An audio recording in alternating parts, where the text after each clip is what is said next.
Today we are reviewing the Kavalan canned highball, and this is specifically the yellow can, which is a dry version. This is just a minimalistic blend of Kavalan whiskey and soda water, pretty much nothing else. No sugar, no sweeteners, no flavourings, just straight whiskey and soda water. This can was released this November in Korea, and it is a counterpart of the blue Kavalan can, which is a sweeter version of this that has sugar added. That was released earlier this year. It is available in both Korea and Japan.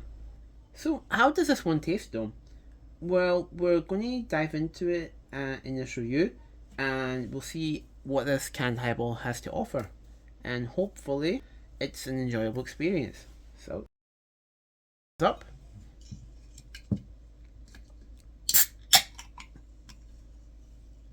That smells good. Alright, so let's pour it out. Alright, there we go. A nice pour. It's really well carbonated, as you can see. There's a really nice carbonation to it. Lots of bubbles, which is good. Almost champagne-like, I guess. Alright, on the nose, it opens up with a really nice blend of oak and some vanilla. So we got some pineapples, apples, but it's more of a red apple, some mango, kiwi, and something else there. I guess I'd probably describe it as banana, but it's not quite banana. Or it's more of a sort of ripened, maybe overripe banana. Almost a little bit like kind of the funk you would get on like a Jamaican rum. Yeah, that's what I would put it as. It's almost like that funky, heavy banana, overripe banana you get on like say a Jamaican rum. That's what I would describe it as. That's the closest thing I can think of that matches that. You get quite a lot of aromas on this. Yeah, you know, some vanilla in the back end too. But yeah, this is really nice.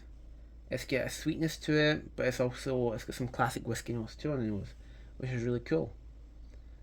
Okay. But there's not a whole lot else we're gonna get out of it because it's a highball. So let's do what the best thing you can do with highball is, and you can drink it.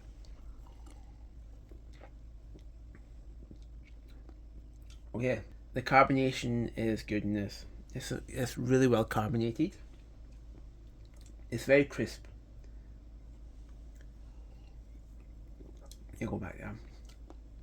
Yeah, it's got a crisp bite to it, and it's very refreshing.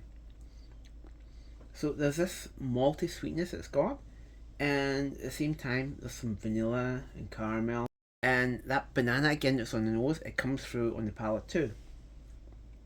It's very ripe. As I said, it's almost rum-like. Almost. Not quite, but almost. Yeah, this is really nice. It's a really nice highball.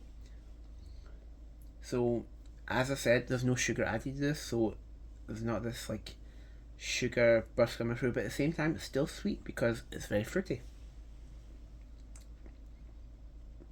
So, a couple more sips. So we get this green apple note coming through as well, but it's quite delicate.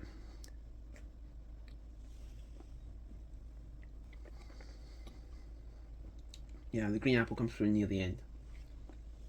So it's quite clean as it finishes. The finish is quite short though. Mostly just green apple. The banana sort of disappears as it gets closer to the finish. Yeah, it's dry, I would say. It's fruity, but it's dry. There's a sweetness from the fruit, but that's all you really get. It's just basically soda water and whiskey, and that's really all you can taste. But I don't think they even add anything like lemon to it either, or citric acid. Let me check, do we see it? Let me see if we can see here. Just whiskey. Whiskey, carbon dioxide, water. That's it. Yep. Not even any citric acid in it. And I mean, I can tell it's not like sour, citrus sour. Anyway, I would say this is a textbook example of what a highball should be like. And I imagine that if you have this over like a nice ball of ice, this is going to be a really fantastic drink to just sip or just drink, especially on a summer day. Right now it's almost winter here, so I find it kind of funny that it came out so late here because this would have been absolutely fantastic for summertime. It's just a shame it came out so late in the year. But yeah, it's very straightforward, it's very bright, and it's very refreshing. So that's the good points of this. I would say these are really good points of it. It's crisp, it's subtle in the sweetness that comes through. As I said, there's no sugar added, so it's not cloying. It's a very subtle sweetness it's got. And honestly, this is, I would say this would be ideal for pairing with food. It'd be something that you could have as a replacement for beer, for example. It's a really good highball. I really appreciate how hard it worked to make this into such a good highball. But yeah, it's almost like, even though it's a whiskey, so you clearly get whiskey flavors, but it actually would almost could replace like a glass of Pinot Grigio or Sauvignon Blanc if you were having it with some food. It's got that similar character. Obviously, the flavour's going to be different, but it's got a similar character that you would find in those kind of wines that would make them really, really good food wines. Anyway, it is clean, it's no frills, and it's a perfect canned highball in my opinion. They did an amazing job. They knocked this one out of the park, and I'm really impressed with it. So yeah, good job, Kavalan. Nice work. Damn, this is good. Gotta have a bit more of that. Anyway, thanks for watching, everyone. And if you're in Japan or South Korea or planning a trip there, I would say this highball from Kavalan is something that I'd really recommend trying. It's a refreshing way to enjoy Kavalan whiskey, or just whiskey in general, and it's easy to sip, it's easy to drink, and as I said, it'd be fantastic with food. Anyway, if you enjoyed this review, please be sure to leave a like, subscribe, and leave a comment if you have any thoughts on this. So, Slante.